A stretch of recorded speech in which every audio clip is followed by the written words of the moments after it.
યુવા તરીકે આ વખતે જૂનાગઢમાંથી લડી રહ્યા છો ત્યારે બીજી બધી ચર્ચા તો છે જ, પણ યુવાઓ માટે જૂનાગઢમાં શું ઈચ્છો છો, શું થવું જોઈએ જૂનાગઢની અંદર?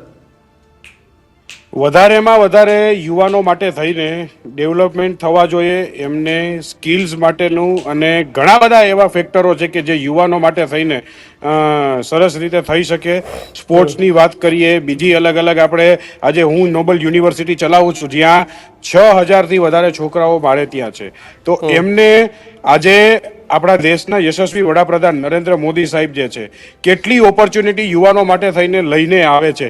સ્ટાર્ટઅપ્સ અને ઇનોવેશન તમે જોઈ શકો છો, સ્કિલ ડેવલપમેન્ટ તમે જોઈ શકો છો. તો આ બધી ઓપોર્ચ્યુનિટીથી એને અમે તો રોજ વાકેફ કરીએ છીએ, પણ હવે અલગ બધી જગ્યાએ જઈને હજી પણ આમાં જો કોઈ હોય કે જેને એમાંથી એનો આઈડિયા ન હોય કે એમાં દૂર રહેતા હોય, એનાથી આગળ રહેતા હોય, તો એમને પણ એમાં જોડી અને આમાં કેમ વધારેમાં વધારે એનું ડેવલપમેન્ટ થાય અને એના માટે થઈને અમારા પૂરા પ્રયત્ન રહેશે. મારી સાથે મારા સાથી કોર્પોરેટર ટીમ મેમ્બર જે છે આકાશભાઈ કટારા, એ પણ એક યુવા નેતા છે, એ પણ મારી સાથે છે.